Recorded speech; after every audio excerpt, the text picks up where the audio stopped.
Working the Word episode uh, 11, season 1. Plutarch of ancient Greece once said, "Know how to listen, and you will profit even from those who talk badly." I asked my husband what for him was a main barrier to listening, and he replied, anticipating how to answer while the other person is speaking, and so robbing yourself of really grasping what the other person is saying.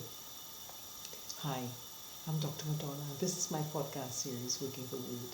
And again, we want to incarnate the Word of God into our daily work life. Let's talk about the essential leadership communication competence and art called listening. Specifically, some skills in effective listening and the benefits of listening. In the book of Proverbs, chapter 4, which is a very good treatise on listening, the King Father counsels his son, "Hear, my children, the instruction of a father, and give attention to no understanding." Hearing and giving attention capture different levels of effective listening. And to expand, effective listening involves selecting, interpreting, processing, assessing incoming sounds to make sense of them. In selecting, we choose to focus on some information and ignore other incoming information. And I believe selecting what to listen to keeps us sane right now because we're really suffering from information overload. I mean, check out the news items. You really need to know all that kind of stuff? I do think so. But and the second phase, interpretive, where we ask, what's happening here? Am I being given directions? Am I being asked a favor? Am I being insulted? Am I being praised? Right? And then we have the processing phase, where we ask, do I believe this? What does this information mean? How do I want to react or change because of this information?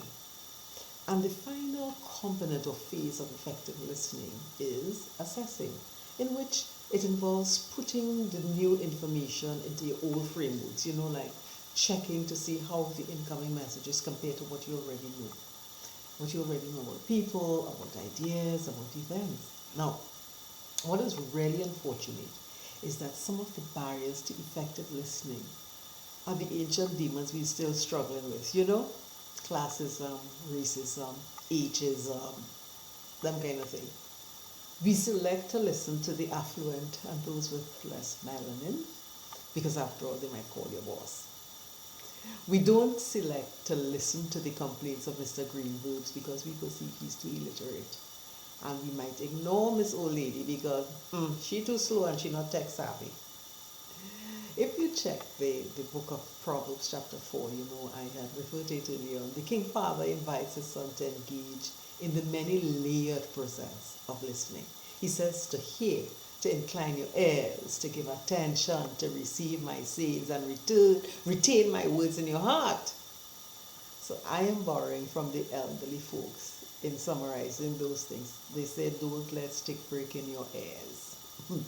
I recently met an entrepreneur in the local energy sector, and he shared how to expand the Friday evening line, into some healthy conversations. And this has generated great benefits, great innovations for his organization. Now, I want to share with you one listening skill that you can, when you're engaging with some of your workers, it will really help you to tease out some innovative ideas that could improve processes in your workplace. This skill is called paraphrasing. It means to state the other person's ideas in your own words so that you can share with them your level of understanding, really. So you sort of give an example of what you understand by what they have said. And that will help clarify any misunderstanding. So here's a question for you. What if we try to listen as what Plutarch had advised? Know how to listen and you will profit, even from those who speak badly. The benefits of leaning in and listening with our ears and eyes and heart, there are lots of great benefits. I'm going to share just a couple of those benefits to listening. One, You would hear the nuances, the layers, the richness of a lot of the conversations that we engage in. And a second benefit, in our organizations, our people will feel more respected. And of course, that will build a sense of loyalty and allow persons the freedom to generate new ideas. And of course, what is an organization without ideas?